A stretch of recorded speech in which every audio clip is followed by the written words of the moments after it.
FOMO. My name's Patrick McGinnis, and I'll admit it, I have FOMO. And since you're here, I'm going to bet that you do too. But that doesn't have to be a bad thing. If you learn to channel your FOMO productively, you can make the most of every opportunity while keeping your sanity in the process. This is FOMO Sapiens After Hours, the snackable show about how you can make FOMO a force for good.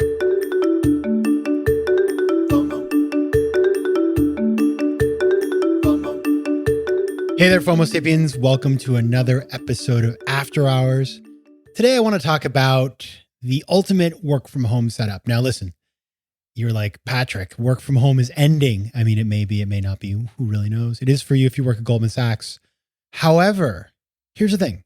I think we're always going to still have a work from home component. I always worked from home. It wasn't like, I wouldn't come home at night and do work from home, even if I was doing outside work. And before the pandemic, I didn't have a fixed office in one place. I was a member of a bunch of different places like Soho House, and then a place called Beta Work Studios, and then the Harvard Club. And I would work from all these places. So I was constantly moving around New York City, depending on where I had meetings and things to do.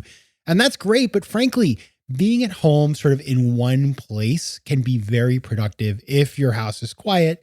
And so I have realized that actually, working from home is something that I will do more of in the future than I did in the past. And that it can be very positive as long as you don't do it all the time. Because frankly, I don't want to go back to a place where I don't leave my house ever. That is not a good place to be. That said, what I have learned this year in this whole work from home experiment is that you need to have the right setup. So my work from home setup before, March, May, April of 2020 was my laptop. Boom. End of story. And then I was working on trying to figure out how to set up a proper, nice home office. And I did. I have made some investments, nothing crazy, nothing too expensive, but they have really improved my quality of life in the old work from home environment. And so what I wanted to do today was to make sure, if you haven't done this yet, that you set yourself up for success. Or if you have done it, maybe suboptimally or only part way, we get you 100% of the way to a really nice work from home environment for not too much money. So here are the 8 things you need for work from home. Number 1, a proper monitor. Now, I started out my work from home experience with a monitor somebody gave to me. Actually, their office was closing down. They gave me a monitor and it was perfectly fine. I bet it's a monitor that costs like $120 and is, totally acceptable. And when I got that monitor, I realized right away what a difference it makes. And so I ended up over time upgrading a little bit. I got a bigger monitor. Now I have one that is about, I don't even know how big it is. It's got to be about 17 inches diagonally across, something like that. And it allows you to really set up things. If you're, for example, on a Zoom, you can really, you can blow it up. The person's like life size in front of you. But more important is that I've got a thing that you can raise it and lower it. So I can put it up, I can put it down when I want to, but having that adjustability really adds a lot of value. So I got a Samsung. I love it. I got it on Amazon, nothing too crazy. There are so many, by the way, when you try to buy a monitor, it's basically a FOMO inducing experience. There are so many options. You have a fear of a better option, but I actually outsourced that, as I recommend in my book, to somebody who really cared about this and knew about it more than me. And they already had a list of their 5 monitors they thought were the best. So get that monitor, makes a huge difference on the eyes and just makes everything look beautiful. Number 2, external keyboard. So I used to basically use my laptop. Guess what? Those keyboards are terrible. I had forgotten what a real keyboard is like. I got the Magic Keyboard from Apple because I have a Mac. That keyboard, it is like you're touching silk. I am so more accurate in my typing. It's just another thing. And for somebody who writes all day long, having a good keyboard where your accuracy is high is a game changer. So you want to get that external keyboard. I like the wireless one, which is Bluetooth connected. But you can get one that plugs in. That's fine too. It doesn't really matter, whatever you feel like doing or spending, but they're cheap. You can get one for $15 if you want. So really makes a difference to have that keyboard and have it placed somewhere where you have the ergonomics that are good for your carpal tunnel prevention and stuff like that. Number 3, Magic Mouse or trackpad. I like a trackpad. It's incredible. This is, again, one of those things that I didn't have. And frankly, now that I have it, I would never go without. And so it just makes it so much easier to do things when you're spending a day on a computer. It just everything feels better, effortless, and fun to use. And so that's another thing that I highly recommend. I mean, you've gotten away from this if you're on a laptop all the time, but the minute you have it up there on your desk and you're using it, you think to yourself, why did I move so far away from the wonderful experience of having these things sitting in front of me on a desk? Number 4, ring light. The old ring light. I remember somebody telling me they had a ring light and I was like, boy, you must be vain. Well, guess what?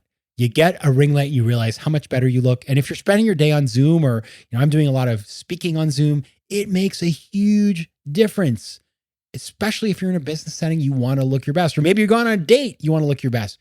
Having that ring light, which they're about $40, so nothing crazy. I don't know what they put in those things. It's incredible. It just makes you look great all the time. And once you get one, you'll wonder how you live without it.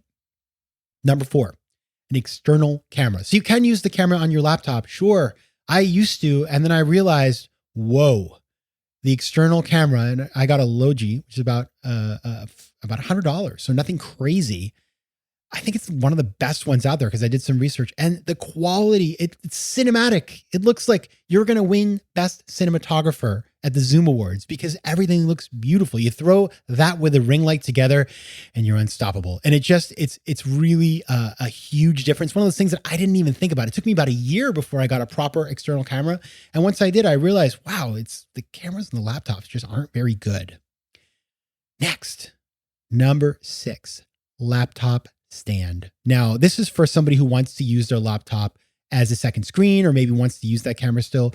You don't want to just have it sitting on the desk because then the angles are all wrong. The camera's too low. There are these stands you can buy. They're, anywhere from $10 or $20 or $30 where you can put the laptop up there. It's kind of angled so you can type on it. It makes it so that the camera is up to sort of face level, because there's nothing worse than when you see somebody on Zoom and the camera's looking up at them. It's not a good angle. You want the camera to be at your eye level or above, and these stands make it happen. I love them. I actually have 2. And now I use either of them because basically I close my laptop and I have the external camera. So if somebody wants one, you can send me a note and I'll send it to you. But it really makes a difference. Number 7, proper chair. Now I got lucky. I also was gifted a Herman Miller chair. And it's the Aeron, which is, that is one heck of a chair. When you're sitting for like 43 hours a day, having a nice chair saves your life.